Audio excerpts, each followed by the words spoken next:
going on, everybody? Welcome to another edition of Paranormal Crafty Rabbit Holes. What's happening, Thomas and Catherine? We got Chris sliding in.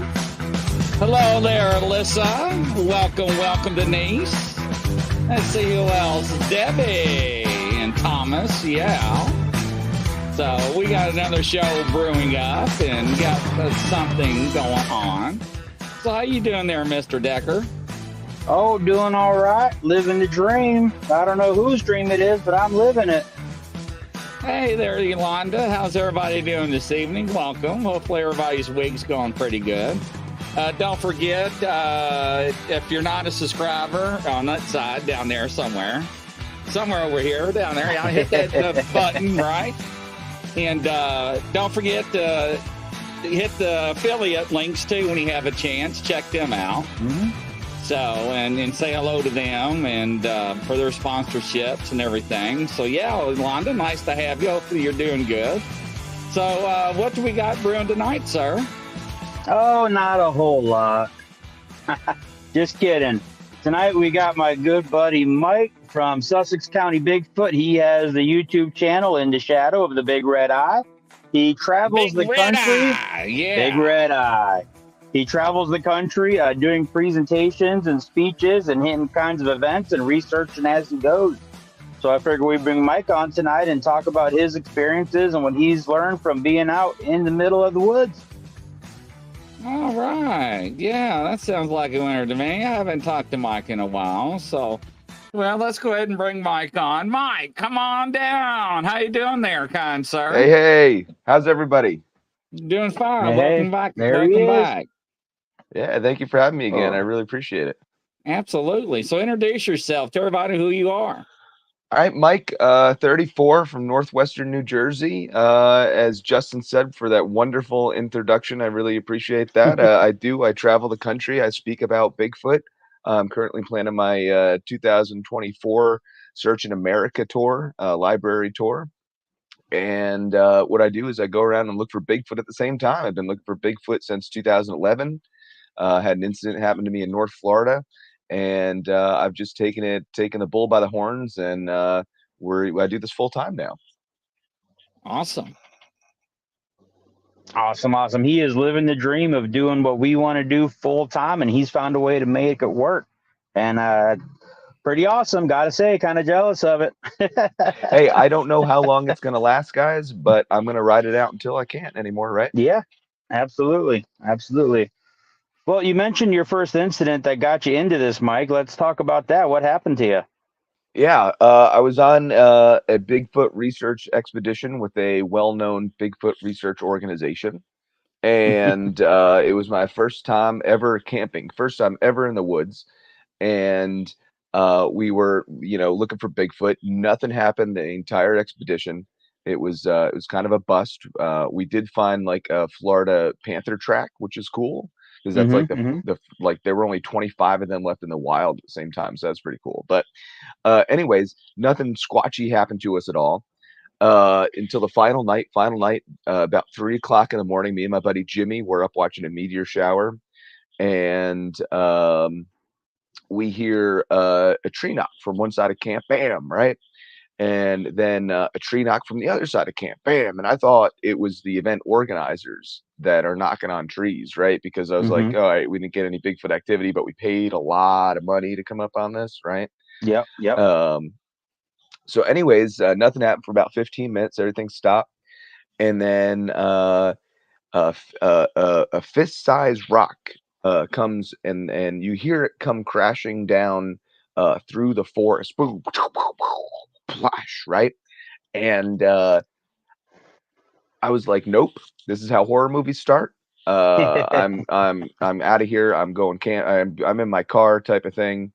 And get in the car. My buddy Jimmy, he's like, Mike, this is what they do. They throw rocks, they knock on trees. Don't be scared. Come out and let's get something, see if it's squatch, right? So went out by the campfire. 4 more of these fist-sized rocks come crashing down, land 5 to 10 feet from us, right? And then my buddy Jimmy, he's like, I got an idea. I'm gonna throw a rock back at it. So he takes a rock and he throws it back at the direction of the thing. And I knew it wasn't the people messing with us at that moment, because a laptop sized boulder came crashing down and like landed 5 feet from us. So Wow. that's what got me the whole thing into Bigfooting. It was totally outside of human range. So that's the whole thing that got me into it. And if I took that incident and started reading reports and really getting into it, and then it all took off from there.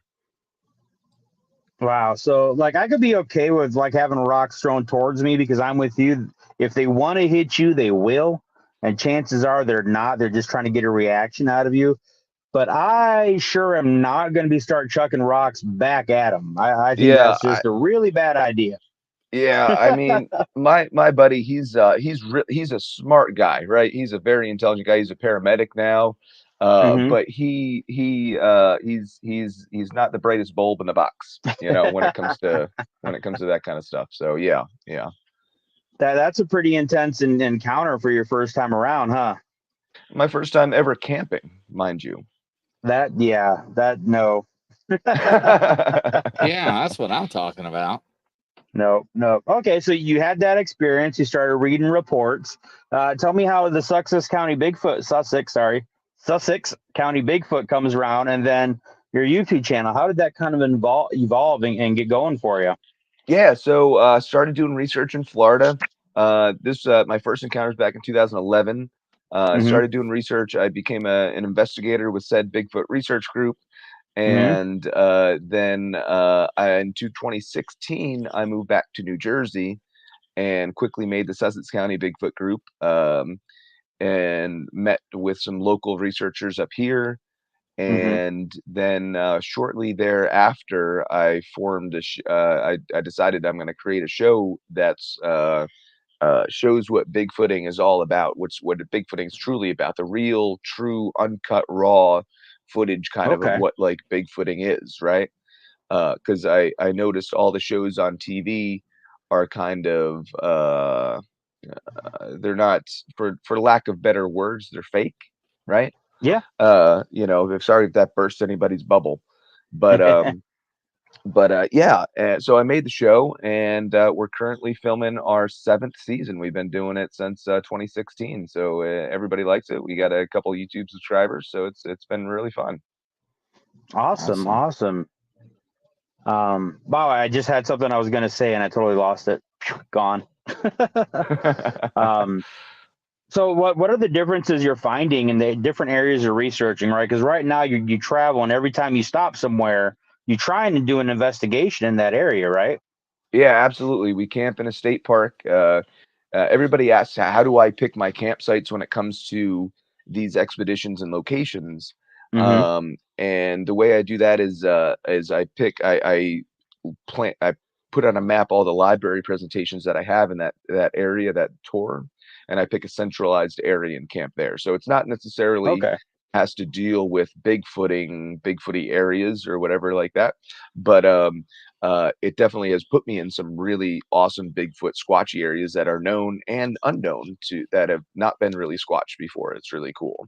Okay. Um, some of the areas you'll find Bigfoot is a lot more vocal, more vocal than others. Other places like Florida, you can see them. It seems they come into camp, and they seem to come in a lot closer than other places. They're more confident around people. Mm-hmm. um, the Ohio area, well known for having the grass man, kind of more aggressive area of the United States, and Mm-hmm. here in North Jersey, they're vocal. They do a lot of vocalizations. Okay. And this is what you film, right? When you're at these places and you're going out, this is actually part of your show and what you're showing when you do out there, right? Yeah, yeah. So basically, Okay. what our show is we go around to an area. We'll take you we'll see, me setting up camp, all the behind the scenes things that the shows won't, the Bigfoot shows on TV don't show. Right. But I'll be setting up camp. Then you'll see us do a night investigation, go out at night and look for Bigfoot, do the vocalizations and the tree knocks and stuff to try to get the Bigfoot back to try to elicit a response type of thing. And Mm-hmm. then you'll see if we happen to have time and have the resources, we'll do a witness interview, which Okay. would be, really cool to see and see if we get any intel of where Bigfoot is in the area. Um, and if we could do a recreation, we'll do that. I have an upcoming trip to Whitehall, New York, this next weekend coming up, and Okay. we have a witness that has never told her Bigfoot story before. Her sighting's right in Whitehall, which is phenomenal. And we're actually Nice. it's Yeah. private property. We're going back to the location and doing a recreation at that property. So I'm so excited for that. That's awesome. I'm sorry I'm laughing, Mike. It's not at you. These comments are killing me tonight, Grizzly. Uh oh. I know. I'm keeping quiet. I'm keeping quiet. Yeah. These guys are killing me. Oh my gosh. Okay, so what your show is basically like when everybody was talking about these other shows and how it's not really showing what Bigfoot investigation really is, right? It's the dramatized made for TV version that's trying to get numbers and then get the ratings and stuff. And what you're saying is your show is what it's really like, the real background, what Yeah. really happens, how 99% of the time you're just wandering in the dark hoping something happens. At least, that's my experience. Yeah, you yeah, know? yeah. And if we don't have evidence that episode, you're not going to see us create evidence, which is what other shows do, which Right. really it grinds my gears. Another thing that we don't do, shockingly, I don't play music over said evidence. Go figure. If we get a vocalization, I don't play background music behind it. I know a lot of shows do that, and it's like, why? hmm Why? What's the point of that? Yeah, that's never made sense because half the time it seems like it's to confuse the sound that they're trying to do, so you can't really hear what it is, and you can't go, "Hey, I know what that is." It's like they're No. just trying to make it something that it's not. And I agree. I think that's what most of these Bigfoot shows do. Now, I enjoy watching some. I really Oh, they're do, great. but Yeah, they're I great. have never considered them to be a tutorial on what I'm going to do when I go out in the woods and do research. That's just insane. No, no, exactly. And I kind of that's another reason why I made the show is I wanted investigators, especially young investigators that are just going out in the woods, to get an idea of what proper Bigfoot investigation is really like. It's Yeah. not about going out in the woods and as some shows do, they do Bigfoot vocalizations every 2 seconds. That's not how Bigfooting is. That's just not the way you go look for Bigfoot. So Right. it's, granted, the best way to look for Bigfoot, I feel, is to take a chair, go in the middle of the woods, and sit for, all night and not make a sound. I think that's the best way. hmm However, that makes for a really, really crappy show, I found out. So we Sure. have to Yeah. do those vocalizations sometimes and, walk around, make it look all scary and stuff. But that's just the fun of it. Right. You don't get to season 4 on Discovery Channel doing that, do you? Yeah, no, no, that's yeah. Okay. Well, what are some of your best experiences that you've had while you're out researching? Oh man. Let's see. Um I was in Sutton, West Virginia recently for the West hmm Virginia Bigfoot Conference Yep. festival or whatever it is, Sutton, West Virginia. And I was camping and we were filming our show and I was able to bring out a family and bring them on a night hike, which is really cool. Something that a lot of people wouldn't do because of liability reasons and stuff like that. But what I actually did, I may or may not have been a little bored, so I posted a sign on the bathroom door that Uh-huh. says Bigfoot research. If you want to go on a night hike, see Mike and T11. And and so these family came over and says, "Hey, we're interested." So they had like a bunch of like kids and stuff. They had like 5 or 6 people, and I took them Nice. out, and nothing happened or anything like that. It was actually really unfortunate. They like some of the terrain was a little rough, and they fell, and it was bad. We got it all on camera. Oh It was man. funny, but but anyway, that was really cool. That was one of the best experiences I've had when I've been out bigfooting, just because I'm able Hmm. to take those people out who will never do that ever again in their lives. Maybe they will, Right. who knows? But they would sure as hell wouldn't have done it if I wasn't there. Right. And be able to share with them an experience of what I do, and learn from them too, because it's always nice, when you bring new people and get together with a group of new people, you always learn new stuff, and I think that's the Yeah. coolest thing.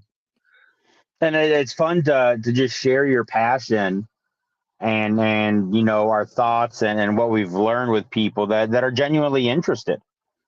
Absolutely. Yeah, yeah, and that's another thing, like, the people that come another a perfect example of something really cool that happened was, Hmm. I was in Indiana, and, we were doing my library tour, and, somebody, came up to me. Actually, that she didn't come up to me. I got a message on the way back to camp, and she was like, "Hey, I really enjoyed your presentation. I was in the audience. If there's a chance that you and I could go out on a night investigation, I know you mentioned something that you take people out. Would you be interested in that?" So she actually came to our state park that we were camping at, and we Okay. took her out around. And that was the coolest thing too, because you took somebody that was super interested in it already, and she wasn't even super interested. She was intrigued by it, which is why she went. Okay. Which is the coolest thing. She goes camping every weekend, and we took her out, and we actually heard some stuff which kind of turned her into more of a believer than not, which Nice. is the coolest thing. Yeah. Nice. I know my research partner Lloyd. He took some guys out up behind where I live, like literally a quarter mile behind my camper, and they were just walking on a gravel road. It's like a maintenance road, so it's blocked off. People don't generally go down there, and they were just walking. And he was with a friend of his, and I think it was like a son and a nephew of this other guy, younger guys, like 13, 14-year old. And they just walked back there, and they heard some grunting, a Mm. little bit of grunting and stuff, and they're like, that's kind of weird. And my buddy, the researcher, started just paying more attention, and then he started getting, the smell coming through, like a strong animal smell, and he's like, all right, guys, we need to turn around and let's head back, you know. Yeah. And as they were walking back, the smell followed, like came with them, like they didn't walk away from the smell, and then they could hear something pacing them in the woods. Oh, cool. Right? And then, not saying it was a Bigfoot because they didn't see anything. There was nothing definitely saying it was. We do have other critters up this way, but he's going. It wasn't a bear. It didn't sound like a bear. Didn't smell like a bear. That kind of stuff. And Hmm. then a few weeks later, while in that same area, he found a track in a dry creek bed of a Oh, Bigfoot cool. track. But it was the same thing. These guys were just interested in what he did. They weren't expecting anything. He was just out basically walking with them and saying, "Hey, this is kind of what we do," and had Mm. an experience like that. So that is really cool when we can do that and bring people in and get them to understand that there is actually something to this and something to what we do. Yeah, yeah, absolutely. And I think to kind of play off that is, I think, one of the other coolest things about this Bigfoot community, and going out as Bigfooting, is the camaraderie that us researchers share together. Mm-hmm. I don't know if a lot of people outside of the research aspect of this realize that we're like best friends, and we, like, Mm-hmm. hang out and stuff outside of this whole research stuff. And I know, like, you and I and Daniel, Yep. that one night, that was really awesome. I had the best time. We were just hanging out in the back porch one night after an event. But Yep. that's really cool. And I was just talking to somebody the other day too, and, like, the people in the Bigfoot world, like, we don't have to worry about leaving our vending stuff on a table and people, stealing it. Where other places, people, you got to worry about that. In this, Yeah. when I do these Bigfoot shows, I don't have to worry about that. It's a great environment. It's a happy place. Everybody's just so excited and joyful to be where they're at. And I think that's another part of the Bigfoot world that people love. It's a great Oh aspect yeah. of it. Yeah. I mean, you're right. That was a great night. Jennifer was there with us. She's in the audience. Yeah. Hi, Jen. Hey, Jen. And yeah, we just all hung out and we talked. And I'd never met you before. Like, I've heard of Yeah. you, and then but never met you. And we just hung out and talked and had a great time. And that is what I really like about the events is you can talk to the people and you can talk to the researchers, and and you can build that. So now there's that camaraderie, right? Like if I have a question and I think you might know the answer, I can just get a hold of you and say, hey, Mike, what do you think about this? And Absolutely. vice versa. And I think that's important. And those are the relationships that we've talked about on the other show with Ron, right? Right, Grizzly, with Ron Murphy, Right. we were talking about. Right. We need to build more of that within the community. So even if we don't agree on a particular aspect, we can still discuss it amongst ourselves as professionals and bring it to light and then talk to everybody's experiences. Because I think that's the hardest part, I think, within doing research and in any of these paranormal or Fortean fields is the isolation of evidence. Everybody wants to hold on to what they have, their stories, their footprints, whatever, and we're not sharing, and so we're not learning more. We're only learning what we are personally experiencing.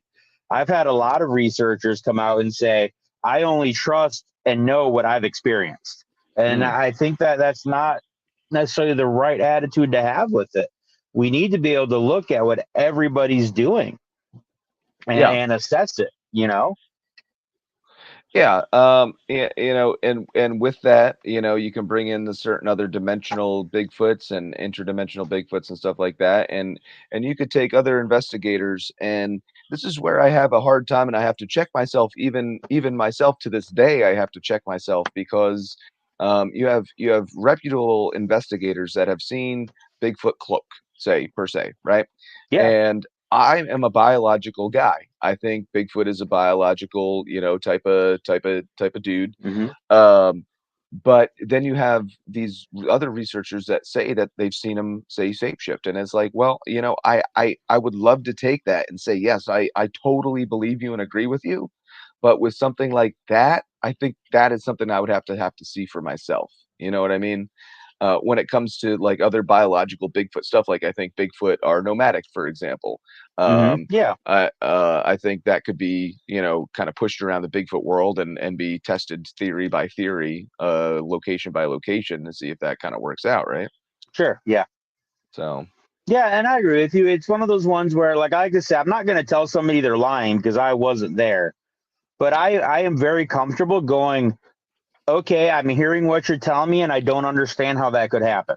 I'm exactly. not saying you didn't experience it because you may have. We just have to be open to the fact that we don't know everything, and not to discard somebody's research because something happens that we don't understand or that we don't agree with. You know what Yeah. I mean? You know, I, And I I was think that's I was important.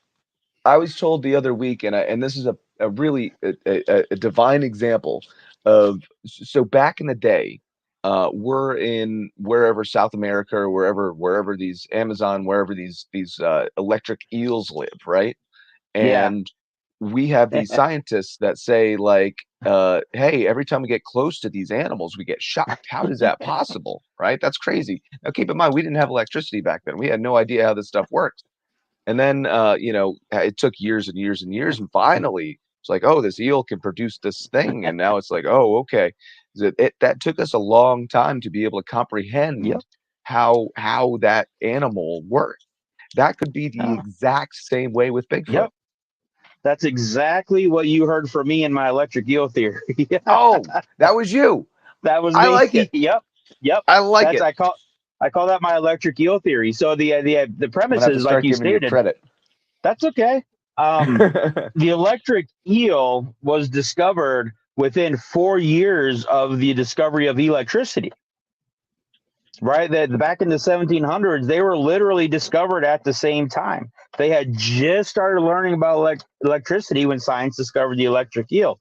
And so, yeah, that's my premise. What about 50 years before that, when they didn't know what electricity was? How would you describe an electric eel, and what does it do? All you know is that in the water, if a fish gets by it, the fish dies.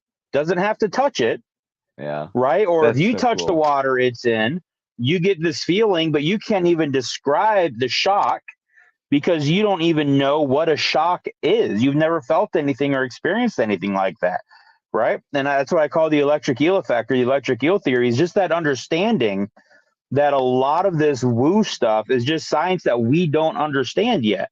we don't even have the beginning of comprehension to understand some of the physics behind it. I think that is more of what's going to give us these revelations into the Bigfoot and other fields, into more of the paranormal world. Absolutely. Yep. I love that theory so much. That's like Yep. that's my new favorite thing. It makes sense. It really does. Mike, Brian wanted to know if you had ever gone squatching up in Michigan. Ooh, Michigan. I have. I've been up there one time. It's a drive from me. I will say that's probably the furthest I've been. I think it was like a 14-hour drive. No, Florida was probably the longest. But anyways, I digress. I was up to Manistee National Forest in the Okay. Lower Peninsula.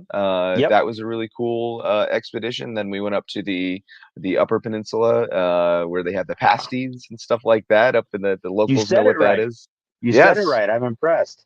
My aunt and uncle actually own one of the only pasty places outside of the UP in New Jersey. So I have to, yeah. Nice. I'm when I saw the pasty up there, I was like, oh my god, I got to try this. I bought them, and it was delicious.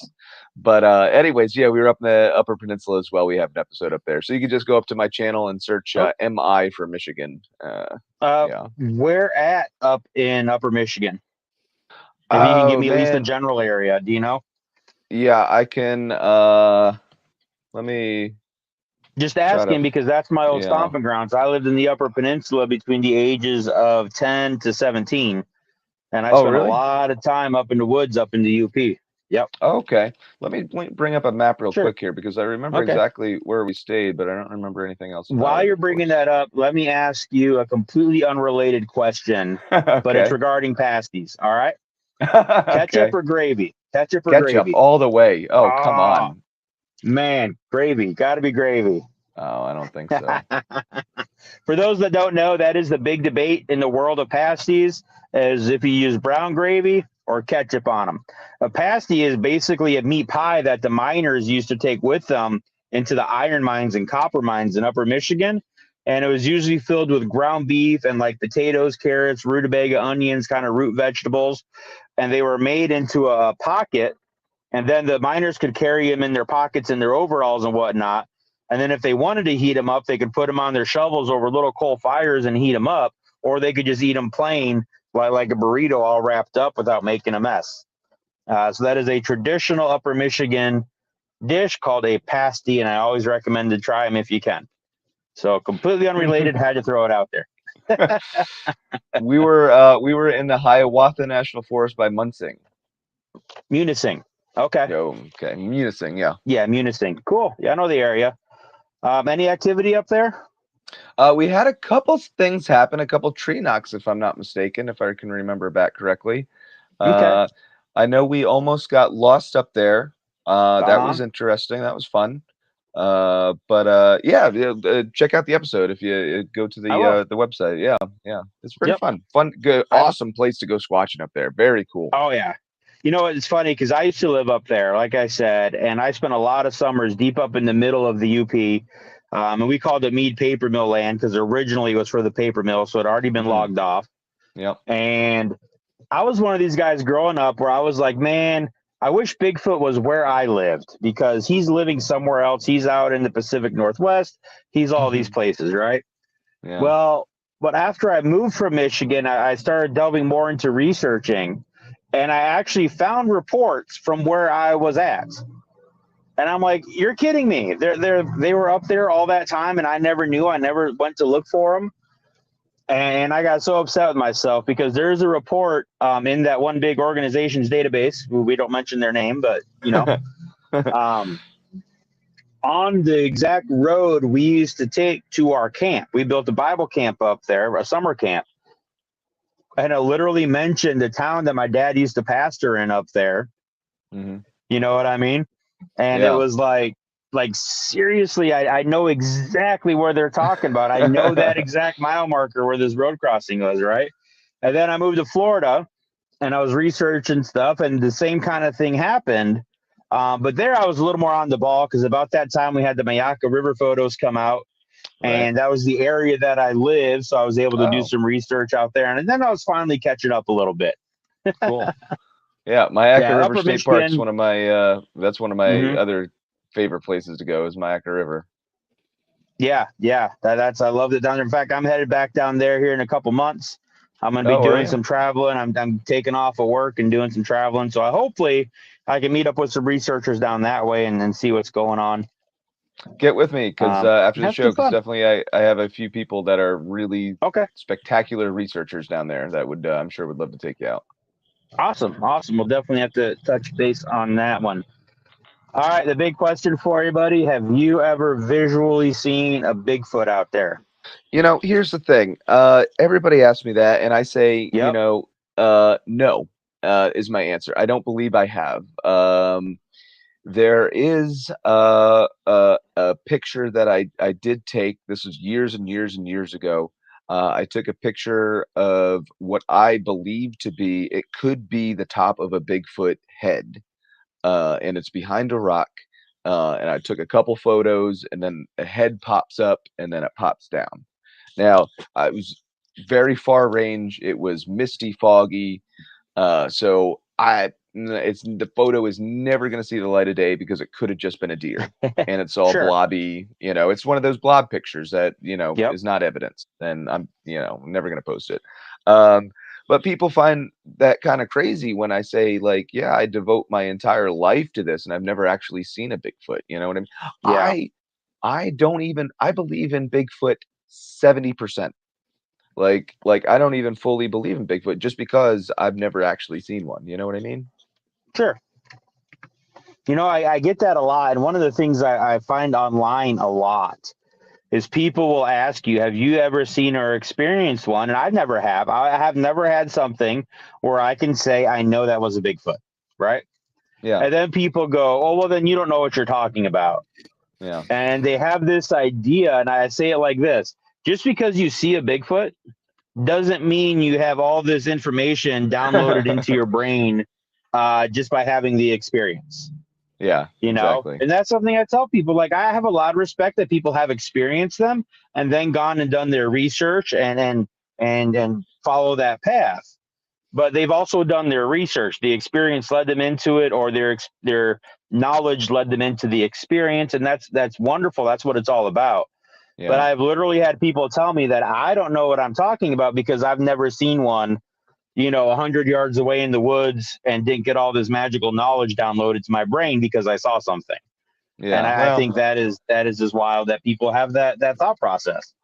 and those people are very closed-minded, obviously, and don't Hmm. have the means of I don't know, of just being able to think outside the box. I guess I don't know. I don't know. It's just Unfortunate, it's yeah, I don't know. I think it's crazy, but that's what people do out there. Um, Social media is becoming just kind of passe for me right now. I'm kind of tired of it, to be honest with you. mm, Um, but it is what it is. It is what it is. yeah, yep. Grizz, you're awful Uh, quiet today, buddy. Going through the comments and sending pictures of people. Well, yeah. They are lighting it up tonight. Oh my gosh, that is crazy. All right, Mike. Well, tell us more, man. I'm running so out of questions here. I'm kind of all tired. right, It's been well, a long day. oh yeah, I hear you. Uh, So all right, I'm going to talk about my upcoming tour for Perfect. 2024. Well, actually, we'll talk Okay. about 2023 first. The rest of the year, we have in next weekend. I mentioned the Whitehall Bigfoot Conference Yep. festival. We're going to be up in Whitehall, New York. I have a presentation at Killington in Killington, Vermont. Okay. Um, let's see. And then after that, I start the New Jersey leg of my tour, where if you live in New Jersey, I'm going to be by you, so that type of thing. So look on my website. It's shadowofredeye.com. You can check that out and see all my upcoming appearances. The cool thing is next year, I'm doing a new tour called the Mike Familant Live Search in America 24 tour. And we're going all over. We're adding a bunch of states. We went to like 5 states this year. We're going to Mm-hmm. 8 states next year. So we Nice. added a whole bunch. I'll tell you the list real quick. Just as some of the states that we're going to. Um, let's see here. We're starting out in Florida, Okay. Georgia, Alabama, and possibly Mississippi. That would be cool. And then we head up Mm-hmm. to North Carolina, South Carolina. New state this year is going to be Tennessee. We're adding that to our Indiana and Kentucky tour. Connecticut, Nice, nice. Massachusetts is new. Maine we're going back to for my birthday again, and then we're adding New York too. And we got a New York tour coming up in the end of the year. So it's a bunch of really cool stuff. I'm glad that I'm able to do this. The whole point of, why I do what I do is to get uh entice people to get off the couch and into nature more. I think that's Mm-hmm. really the big thing nowadays. It's I My show is very the underlying statement, the underlying thing of the show is it's not about finding a Bigfoot every time. You don't go out with the intention of finding a Bigfoot, because if you do, you're going to be let down a lot and you're not going to like Bigfooting too much. Right. Um, Yeah. but if you go out with the intention that you're going to go out hiking at night and it's going to be a beautiful night for an awesome night hike, and you might have the potential to see a couple cool animals and maybe even Mm-hmm. stumble across or hear a Bigfoot, that's what it's all about. That's the point of it. And if we're with a friend, that's even better, because now you got your camaraderie. We did that. My friend Jill and I did that a couple of nights ago. We went out to Stoke State Forest. I almost stepped on a porcupine. Oh So that my. was fun. Yeah. But we didn't come across any Bigfoot signs or anything like that. But we saw the porcupine. We heard coyotes, deer, owls. I mean, it's just one of those nights. We did like 2.5 miles, get some exercise in. So you can't beat it. Nice. You No, know? I remember growing up, one of our favorite pastimes was, especially the summers, after the heat of the day and it cooled down, you get out and you go out at night, and we would walk the roads because we lived out in the country. So we would just walk around the roads out where we were at, and yeah, you see all kinds of stuff going on, and it was Yeah. cool. You got out in the air, got fresh air instead of being cooped up all day, and you're right. I think we're losing that in a lot of places, and you're right. That's a good thing to get out and do, and we kind of need to get our culture back to doing that. I think that's a good idea. Yeah, especially for those interested in Bigfoot. And Hmm. it's not even about Bigfoot, like I said, but even if you don't like Bigfoot stuff, even if like Bigfoot stuff is inherently Bigfooting is a little scary, right? Yeah, But yeah, even if you're not into Bigfooting, you could still get outside and do something. There's sure. tons of Yep. things to do outside. I got into survival stuff. Like I could rub two sticks together, and make fire. I never in a million years, I never thought I'd be able to do that. And it's all because of Bigfooting. It's all because of that rock that I had thrown at me, those rocks that I had thrown at me in Florida. If it wasn't for that, I would be working as an EMT, hating my life, getting paid minimum wage somewhere, and not doing what I love. And Yeah, and what kind of life is that, right? yeah, yeah. I So agree. I agree. I'm actually kind of getting ready to go on a new adventure in my life as well. I am going to be, I call it retiring from work because it sounds better. I'm actually going to be going on, trying to get on disability because of my health and my heart. sure. And I'm going to use this to kind of, again, move forward in my passions. I'm going to start, trying to work on my books that I've been wanting to write, and trying to be more active in researching and doing what I can do and connecting with people, and maybe doing some more speaking events, and then just kind of moving forward with my passion, because it does kind of suck when you have to do your reality of life and you can't Mm, follow your passion, and I get that yeah. completely. And then bigfooting is a fun way to do it. It's a good hobby to get into, but it can overtake you, and then that's just what you want to Oh, do, and that's kind of where I'm at with it too. yeah, yeah. And I will say, I'm a very lucky person, because I was at that point in my life where, now it's COVID time and I'm doing EMT work, but I also take care of my 94-year-old grandmother. So what do I want to do more? and obviously Mm-hmm. taking care of grandma wins out on that. So now I'm taking care of grandma. I don't have a job. What's my next best option? What can I do real quick that I know I could do that makes me a little bit of money? And that's, I could talk about Bigfoot for an hour at libraries. Sure. And boom, I was like, my therapist actually gave me the idea. She's like, well, why don't you just do this full time? And I'm like, holy crap, I never thought of that. Yeah. Well, you're my therapist. So, and then boom, we have Mike Familant live. Yeah, that's awesome. Now, Mike Crystal there is expressing surprise that there would be Bigfoot in Florida. She doesn't understand. It's so Oh, hot and muggy. Why would Bigfoot be in Florida? How does that work? What can you tell us about that? well, so there's Bigfoot in Florida. There's definitely Bigfoot in Florida.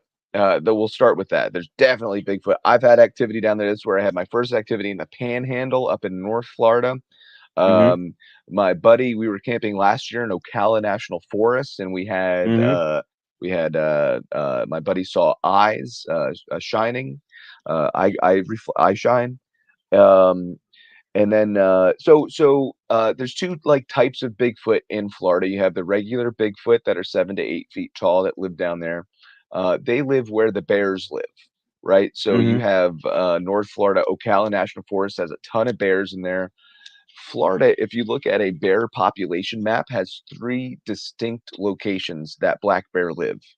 If you take a Bigfoot sighting map and you overlay it on top of that Bigfoot or that bear map, their sightings are exactly identical. It's almost to the T. It's very interesting.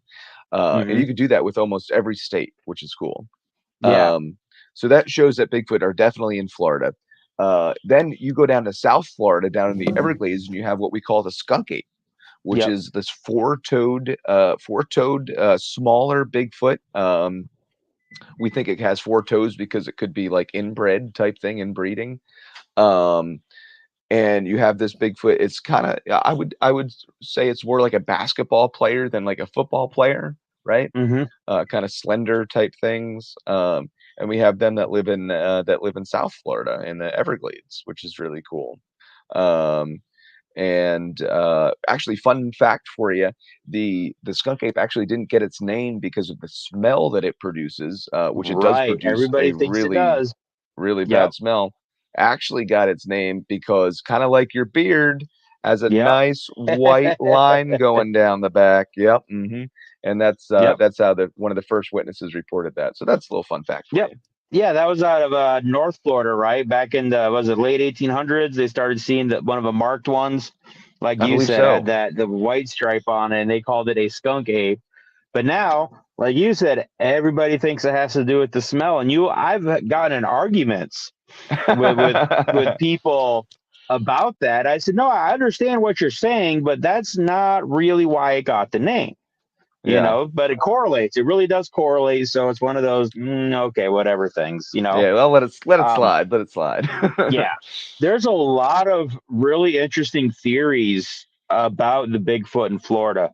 I think one of the most interesting one to me is the idea that they are more aquatic to the point where they spend more time in the water, especially in the Everglades, and that they will actually build a den in old alligator caves. A lot of people don't realize that Mm, alligators will build caves and then the banks of the rivers, that like a beaver, the entrance is underwater, and then it goes up into a dry, safe area where they can bed down mm. and then hang out there. They're alligator caves. And there have been reports of people finding or experiencing Bigfoot in the caves, or they see him like popping out from under the water by the, different things like that. And I think that that is a really interesting idea and a very plausible theory that I wish we had a way to better explore that Yeah. and flesh that out, because I'm not going diving and poking my head in alligator caves to see what's living in there. I'm just not doing No, Yeah. it. not in the name of Bigfoot research. Not at all. Not at all. I But can't I have swim, so I'm heard, out. yeah, well, yeah, that's not going to work for you.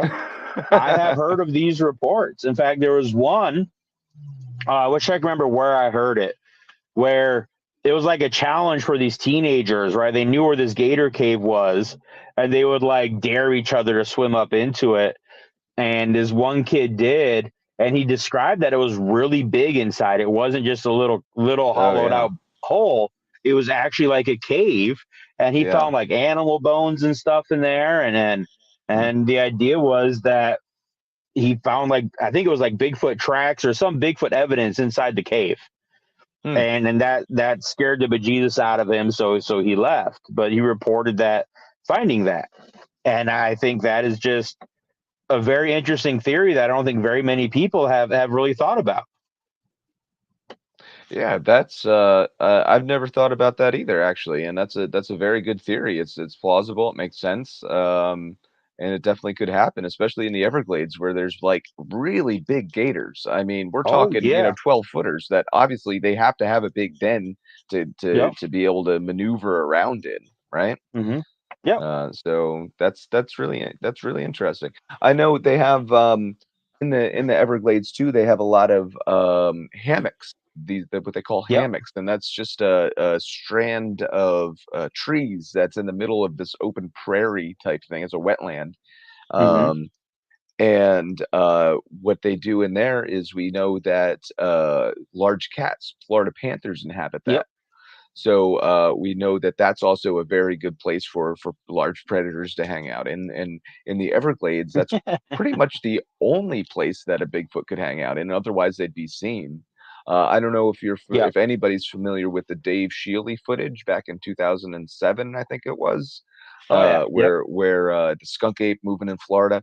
We did a whole big recreation of that. We were actually the first team that ever did a recreation of that, and you can see that up on our YouTube channel as well. But what's cool about it is the recreation came back, and it's like there's no possible way that it could have been people running through that big swamp. It's just Right. hmm inhospitable, impossible. That Bigfoot was moving so quick and smoothly, and the hmm way we did the recreation, there's just no sharing. I put the two videos side by side, which is really cool. So you can see that there on the Yeah. YouTube. Yeah. It's funny. I think people that use stuff like that as an example, right? Like, oh, that was just a person.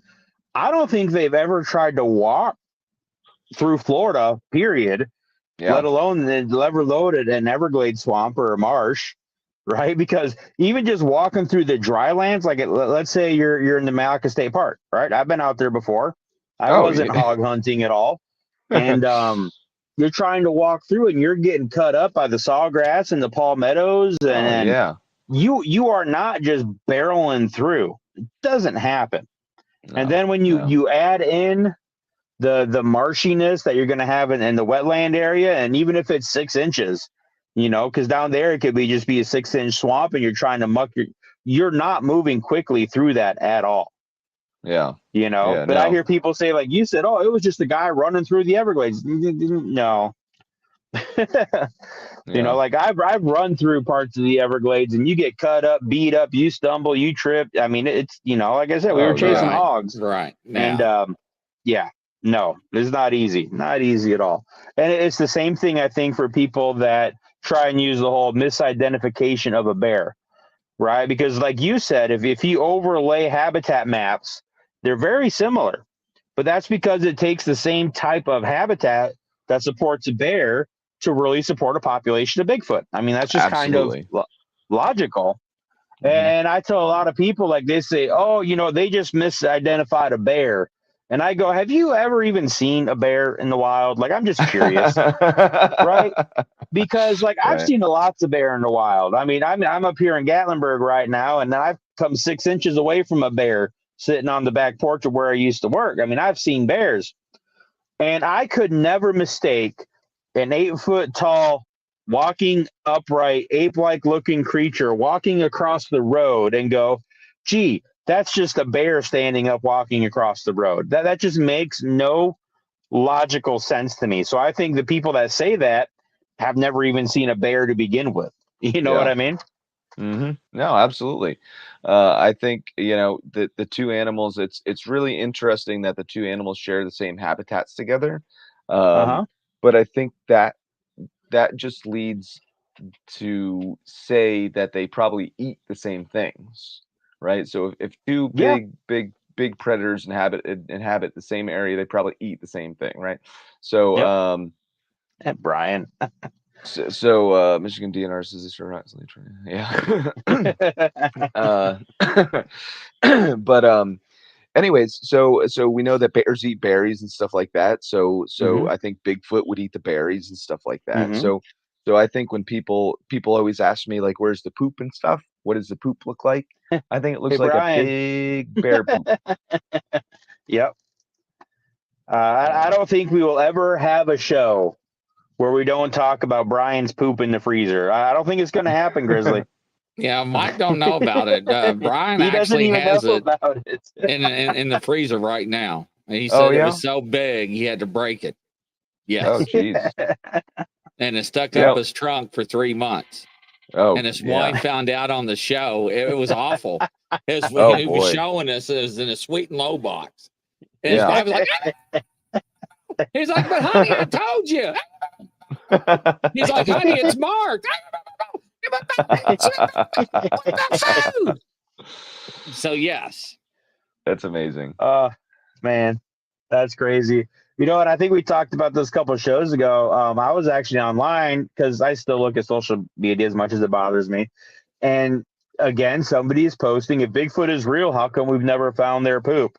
And I go, seriously? Like, do you even do a Google search? Mhm. like they find scat, like not all the time, not as frequently as like footprints, but it's been found multiple times. Yeah. And they're like, oh, well, show me one of the pictures that you found. I said, look for one. I never found it. I never said I did find it. But here, let me do a 30-second Google search. And I came up with like 5 different pictures for them. Yeah. And a detailed analysis from, I think it was the Wood Ape Conservancy Group, about their 5 samples that they found, and a complete scientific analysis breakdown of its measurements and contents and, this and that. Mhm. And it's one of those things where I always tell people when they say, how come never this? And I go, how much have you actually looked into that question? Yeah. No, Because it's the so evidence true. is out there. The evidence is Yeah. out there. Yeah, I love the people that say, "Oh, there's no evidence of Bigfoot." It's what? Yeah. It's like, Yep. what are you talking about? Or there's no clear pictures of Bigfoot. Oh, look at the Patterson Gimlin. No, that's fake. Well, think what you want then. I can't help you. Yeah. So, at that point. Yep. Yep. Well, we had this discussion the other day about, again, the Mayaka River photos. People are bringing those back up again. Yeah. And somebody was like, oh, man, those were proved fake in the 90s. And I'm going, no, I'm sorry. Those photos have never been proved to be a hoax. There's people that claim it's a hoax, and Yeah. they have their reasons. And I say, okay, well, I can understand your reasons, but you're not taking into account this, or this, right? In the same way, those photos have never been proven to be a Bigfoot, right? But that doesn't mean they're a hoax either. I think they're a really good piece of evidence. And I know there have been experts in like primatology and different things like that have examined the photos and said that is the reaction of a real animal. Yeah. But at the same time, I think what throws people off is it doesn't look like a classic Bigfoot, right? Right. Absolutely. The Mayaka Sure. photos look like a large orangutan. Yeah. It looks like a large male orangutan, except for the coloration isn't quite right. Some of the facial features aren't quite right for a male orangutan. So, and I think it's one of those weird ones because Florida is known for like weird Bigfoot creatures. That's the best way to put it, right? Because you have the Mayaka River ones, which don't look like a Bigfoot. They look like an orangutan, but not an orangutan. I've seen the photos of wild chimps, they call them, right? The wild chimps. And they, to me, wild chimp is possibly, maybe, but very unlikely, right? Because there would have to be a breeding population on there. And if you know Florida, we know where the monkeys are because there's only a few spots that actually have a wild population of monkeys, right? Right. I know down by me, there was some that escaped from a Tarzan movie. Yeah, Crystal River. There you go. Right. See, we know if you're from Florida or if you lived in Florida, you know where these spots are at. You know what's out there, right? But if we're talking pictures of wild chimpanzees, either one has escaped is the only possibility there, like from a private owner, could happen. Yeah, But could if be. one escapes, they're going to be looking for it. They're notifying the wildlife people unless there is a black market smuggler. So that is a possibility. I'm not going to say it's not possible. But at the same time, we get reports of double monkeys or baby Bigfoot that look like chimpanzees, right? And then so there's just all these different things that happen down there that I think we have to take into account. But it also makes it harder. You know what I mean? It makes it harder for us as researchers to kind of pull apart what it is people are reporting and what they're seeing. I remember down in the town where I was at, Port Charlotte. Yeah. Somebody actually had what was it? An orangutan escape, and crawled up into one of the palm trees right along one of the main roads. Oh, jeez. And it hung out there for like a day and a half before they could get this bugger down because it got scared and went up there and hid out, right? But it was, and people are saying, "Oh, it's a Bigfoot." No, that was actually somebody's escaped orangutan and it hung out in the palm tree for a while. That's wild. You don't hear about that kind of stuff, you know? And but the fact is, it does happen. Yeah. Right. So. Yeah, absolutely, it does, and we have to be able to be open enough to be able to say, "Yep, that's a possibility. That picture might be this." Yeah. Yeah. Absolutely. You know, we have to do that. But in the same case with the Mayaka River photos, there's enough things in there that show it is not, at the very least, a standard like Sumatran or Bornean orangutan. It's just not. If it is, it's something that has evolved into something different. It would have to be classified as a new species without a doubt. Mm-hmm. You know, and that's what makes the picture so interesting. Yeah, it's not it's not a known thing. Either it's a hoax or it's something completely new. Yeah, that's the nature of it. You know, that's the only two options. Yeah, I mean that's exactly it. I think that's exactly wild. it. And it's fun because, like, I know that area. Like, I can't tell you where it was taken. I don't know because it was sent anonymously, right? But I know the exact store where the photos were developed because I've been there. You know what I mean? So that's one of those things where it happened right in my backyard at the time. So that's really cool with them. And another guest I plan on having on, Matthew Delph, his encounter with the Bigfoot, his was actually the orangutan type. But it had the coloration of an orangutan, that orangish red kind of rusty color. It had the really long stringy hair hanging off of its arms. Interesting. You know, and that is a type of Bigfoot that gets reported. And you know, I think that confuses a lot of people too, because everybody thinks Bigfoot looks like Patty. Yeah. You know, I think a lot of them we do. know. Yeah. I think a lot of them do. But I think a lot of them do. You have ones, just like humans, we all look a little bit different. You know, I think Bigfoot looked different too. Makes sense. Right. Yep.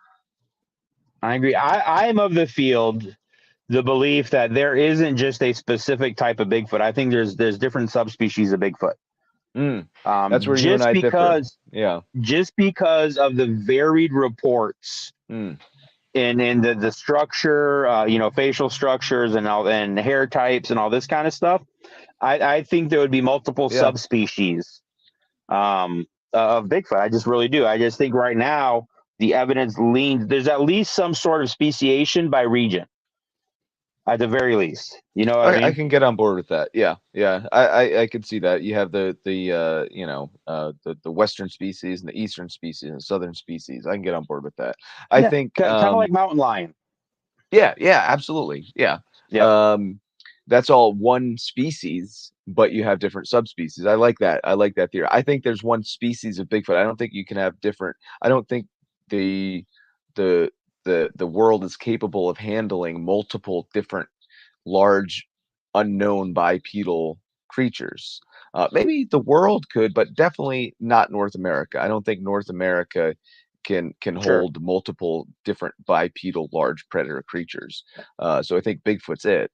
But like you said, you know, you go to different parts of the country and they act differently, they look differently, and that could definitely be a thing. Absolutely. Well, Looks like Justin froze up on us. Yeah, he sure did. Aw. Yeah, I do. I do believe that there's probably different, different classifications. Yeah, I mean, Yeah. absolutely. Just like human beings, right? We're Mhm. not going to all look the same. So, absolutely. Totally Yeah. agree with that. Justin, of course, he's out in the sticks like always. Up there he goes. So yeah, everybody's like, he looks so serious. Aw. Why so serious there? Remember the Joker? But no, I do, because they do look differently down in Florida, whether it's a 4-toe or 5-toe skunk ape or Bigfoot, right? So yeah, absolutely. And you go out west and east and up north, and here he comes. There, I knew he's going to come right back in. I'm back. You won't Yeah, There believe we it. go. him and his big gallon of tea. Well, you can tell he's country. I had my Wi-Fi on, and a car pulled up next to me that had Wi-Fi, and my phone tried to connect to it.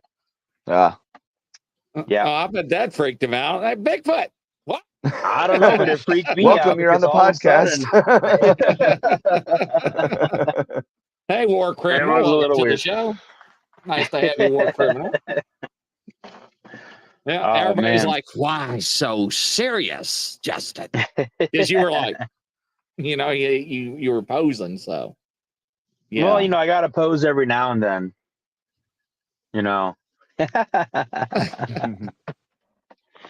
So do you research, or have you come across any evidence of anything other than Bigfoot out there?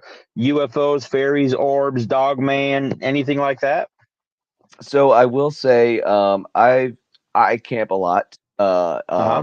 and I have never come across anything that I can't say isn't Bigfoot related or a known Okay. animal. So I'm talking like Dogman, right? Sure.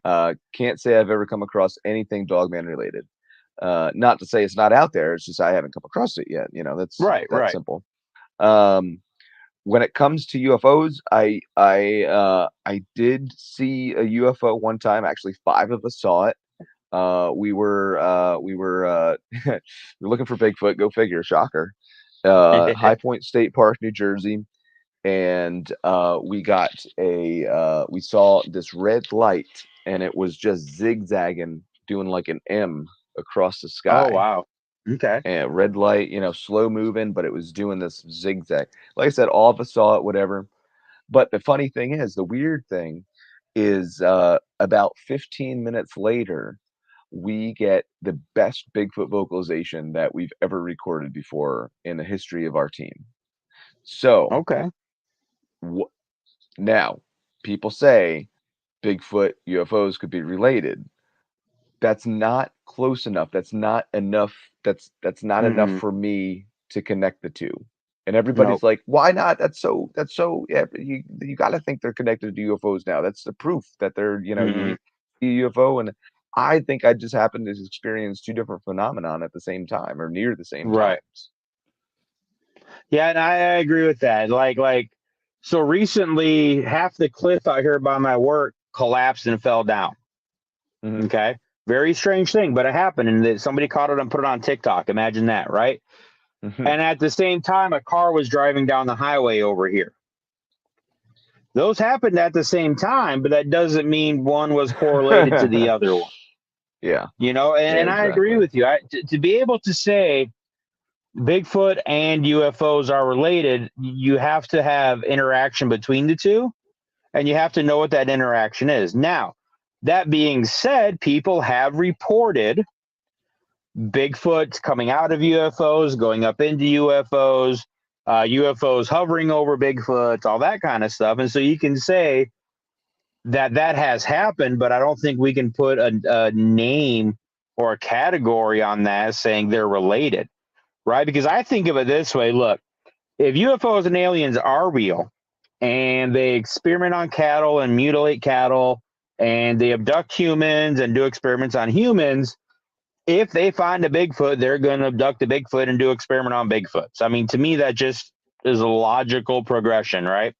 So I don't think we can say that Bigfoots come from UFOs or this or that, because we don't know. I think that's too much of a jump from what we know to what we don't know. Does that make sense? Exactly. Yeah. Yeah. No, 100%. And I think that, but you have to take people, and you have people that categorize these events. And Yep. like we were talking about before, they see these events, and who are you to tell them that you didn't see that? You know what I Yeah. mean? Unless Yep. you're absolutely batshit crazy. Yep. You know what I mean? Like Yep. you can't disregard somebody's sighting. So it's Yeah. like, how do you process that in your mind? And it goes back to the way we were talking about with the other Bigfoot, with the interdimensional Bigfoot. Yep. I would have to see something a little bit more to correlate the two. That's all. Sure. I think let's say the only Bigfoot story I can recall that I completely disregard, and there's only one that I can recall, is where a guy had claimed that he went to the Himalayas and lived with the Yeti clans up in the mountains, and they taught him the Yeti shamanism ways Yeah. and their wizardry. And then he came back to America and used what he learned from the Yeti shamans over there to find the Bigfoot people here, and Oh, he can go out and meditate and do the right thing, and then he'll open his eyes and there'll be like 100 around him, and they're all different, and they have different types of hair and dreadlocks and all this kind of stuff. That yeah. guy, I pretty much said, yeah, I don't think so. That's just, Yeah. I don't think so. That's like really the only story that I've ever heard that I would outright categorically say, no, that didn't happen. Yeah, You know? I had one not too long ago. This guy, so I was doing my presentation, and I always do a Q&A at the end, and I Uh-huh. answer everybody's question. That's my thing. Yeah. I have to answer everybody's question because everybody's question is important. And Yep. my last question I asked, it was this older gentleman, and I call him and says, "Sir, yes," and he's like, "I live with Bigfoot." And I was like, "Oh Lord, here we go." And so he went on this 5-minute tangent about how he lives with Bigfoot. And anyways, long story short, um, him and his wife, apparently this is how the story goes, are did divorce, or were getting a divorce because the Mm-hmm. Bigfoot she was jealous that he liked the Bigfoot, and the Bigfoot liked him, and they Okay. had a little thing going.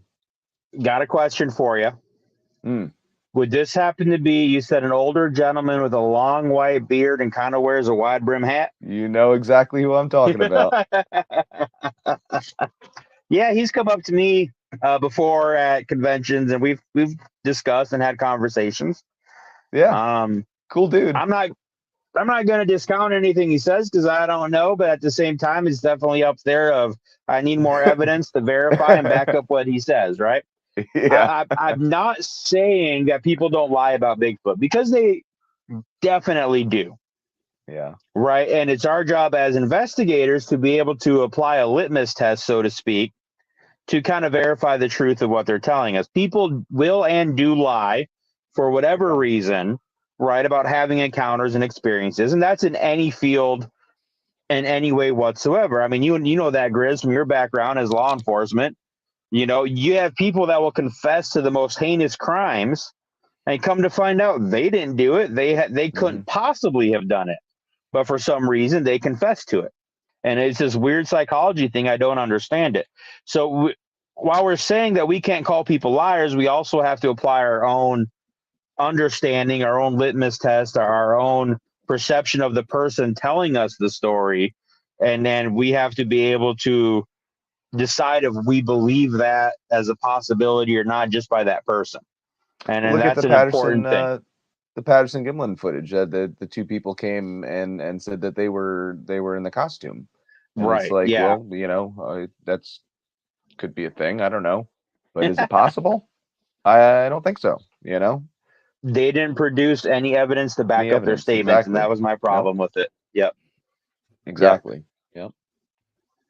War Criminal says, "Oh, Grizz's former LEO, Grizz." Retired Captain Detective. There you go. So Were you allowed to have Absolutely. your beard back then? Yeah, I did. Oh, that's cool. Yeah. So there's a difference between an admission and a confession. Mm-hmm. And when somebody can explain the difference to me of that, that's when you understand. So there you is go. a difference. Mm-hmm. So Yeah. Oh, look, war criminals retired chief of police. There you go. And yet his name is War Criminal. That's a little right? sus there, buddy. That's I a little know, sus. right? You walk on the dark side. He retired and he was like, nope, not for me anymore. Well, I tried it that Thank way. you Let's for try your it this way. service. Thank you. Yeah, Thank you. absolutely. Thank you. So yes, that's funny. Oh man, we get into the weirdest stuff on this show, Mike. I don't know if you ever watched us, but we go kind of crazy with it. We have a it's good awesome. time. Oh, Our you gotta audience have a is good time in amazing. this. Yeah, everybody is fantastic. They were wild tonight. Yeah, I saw that chat going nonstop. Couldn't keep up with it all. Oh, it gets crazy. It was slow tonight. Usually, or it's a lot more Yeah. active. Jeez. So, yeah, usually at the bottom, I'll see 75 and then 50 and 80 before I can even get in and take a look at it. So, but yeah, All right, but well, now, go ahead, Justin. No, I was just gonna say I really appreciate you coming on, man. I know it was kind of last minute for you. Anytime you guys need somebody yeah. on or want me on, I'm always available. Well, I'm not always available, but if I am available, I would be more than happy to come on. Absolutely. I'm starting to run out of my easy access friends, and I hate to put it that way, but you know, I got a lot of people I'm trying to get to come on as guests to really get into stuff, but they're all booked up. This is a really busy time of year. Yeah. For people that do speaking engagements and different things like that. This is just a really, really busy time of year for everybody. Yeah. And then it's I got tons of people going. Yeah. And October's like nonstop for me. It's presentation after presentation after presentation. So it's I get that, you know. Yeah. I got so many people on the back burners right now, and they're going, "Oh man, my schedule, I just can't do it. I just can't do it." And it's crazy because they're going to be amazing guest guys. I've got like Amy Bew lined up to come on and speak with us. Cool. I was just talking to Lyle Blackburn the other day about maybe coming on to the show. Lyle's a great guy.